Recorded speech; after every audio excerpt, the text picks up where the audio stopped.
Karnataka CM పీఠంపై Siddaramaiah కీలక వ్యాఖ్యలు చేశారు. హైకమాండ్ ఎప్పుడు ఆదేశిస్తే డీకే శివకుమార్ అప్పుడు ముఖ్యమంత్రి అవుతారని వ్యాఖ్యానించారు. ఈ విషయంలో కాంగ్రెస్ అధిష్టానం నిర్ణయమే ఫైనల్ అని పునరుద్ఘాటించారు సిద్ధు. కర్ణాటక కాంగ్రెస్ ఎమ్మెల్యేలు ఐక్యంగా ఉన్నారని, అంతా కలిసే విపక్ష బీజేపీని ఎదుర్కొంటామని స్పష్టం చేశారు. డీకే నివాసంలో బ్రేక్ఫాస్ట్ భేటీ అనంతరం ఇద్దరూ కలిసి మీడియాతో మాట్లాడారు.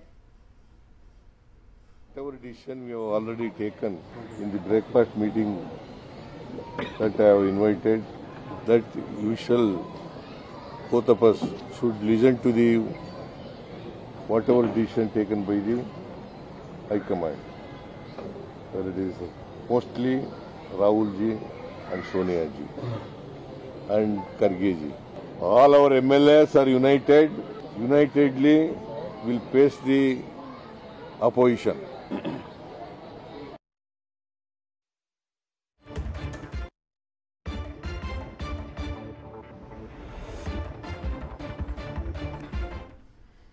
మా కరెస్పాండెంట్ వెంకటేష్ ఢిల్లీ నుంచి లైవ్ లో జాయిన్ అవుతున్నారు. కర్ణాటక సీఎం సిద్ధరామయ్య వ్యాఖ్యల్ని ఎలా చూడాలి తెలుసుకునే ప్రయత్నం చేద్దాం.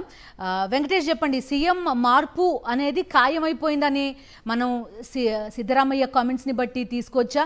మేబీ టైం కోసం మాత్రమే వేచి చూస్తున్నారని అర్థం చేసుకోవచ్చా? మీ దగ్గర ఉన్న వివరాలు ఏంటి? తొలి నుంచి కూడా ఇటు సిద్ధరామయ్య ఇటు డీకే శివకుమార్ ఇద్దరు కూడా తాము హైకమాండ్ నిర్ణయానికి కట్టుబడి ఉంటామని స్పష్టం చేస్తున్నారు. సో ఈ రోజు కూడా రెండోసారి బ్రేక్ఫాస్ట్ మీటింగ్ తర్వాత డీకే శివకుమార్ ఎప్పుడు ముఖ్యమంత్రి అవుతారు అనేటువంటి ప్రశ్నకు దానిపైన హైకమాండే నిర్ణయం తీసుకుంటుంది తగిన సమయంలోనే ఆయన చెప్పారు. సో ఆ నేపథ్యంలో డీకే శివకుమార్ ముఖ్యమంత్రిగా అయ్యేటువంటి సమయం అంతా కూడా అధిష్టానమే నిర్ణయం తీసుకుంటుందని ఆయన ఒక సంకేతం ఇచ్చారు. నిజానికి సిద్ధరామయ్య పైన గత వారం 10 రోజుల నుంచి ప్రెషర్ పెరుగుతోంది. ఆయన ఇచ్చినటువంటి మాట మేరకు 2.5 సంవత్సరాల తర్వాత ముఖ్యమంత్రి పీఠం డీకే శివకుమార్ కు అప్పచెప్తారని 2023లో వీరి మధ్య ఒప్పందం జరిగిందనేది ప్రధానంగా విస్తృతంగా ప్రచారంలో ఉంది. అయితే లిఖితపూర్వకంగా ఒప్పందం ఏదీ లేదు. కానీ మల్లికార్జున ఖర్గే ఇతర హైకమాండ్ పెద్దల సమక్షంలోనే దీనికి ఆయన ఒప్పుకున్నారు. కాబట్టి 2.5 సంవత్సరాలు పూర్తయింది కాబట్టి ఆ మాట నిలబెట్టుకోవాలని డీకే శివకుమార్ ఆయన వర్గం అంతా కూడా హైకమాండ్ పైన ఒత్తిడి తీసుకొస్తుంది. సో హైకమాండ్ కూడా ఇప్పటికే ఒక సంకేతాన్ని పంపించింది.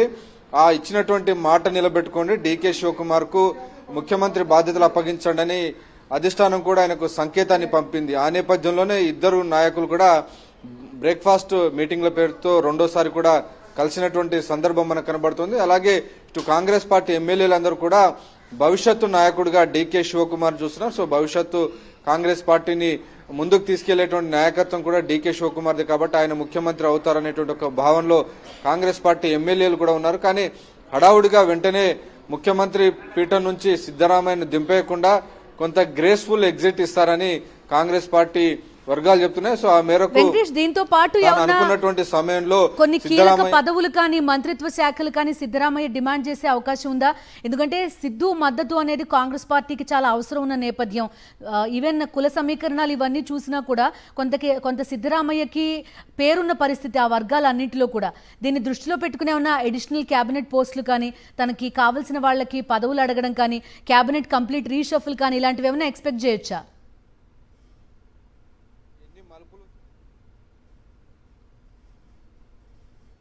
మంత్రిగా చేసినటువంటి రికార్డు కోసం ఆయన వెయిట్ చేస్తున్నారు. సో ఏప్రిల్ మేలో ఆ రికార్డును అధిగమిస్తారు కాబట్టి ఆ తర్వాత ముఖ్యమంత్రి పీఠాన్ని డీకే శివకుమార్ కు అప్పగిస్తారనేటువంటి ఒక చర్చ జరుగుతుంది.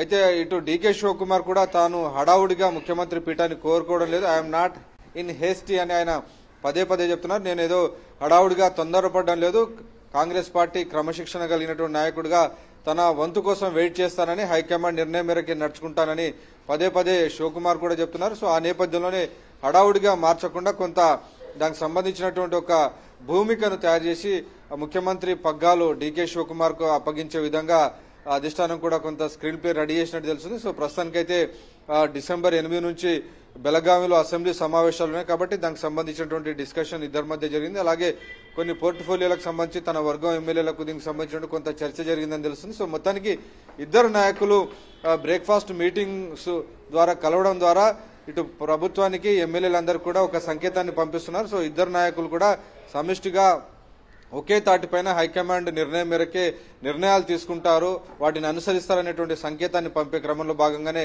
రెండోసారి బ్రేక్ఫాస్ట్ మీటింగ్ జరిగింది.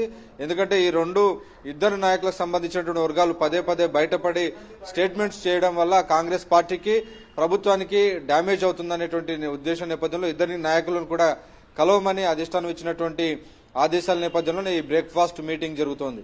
Okay Venkatesh, thank you.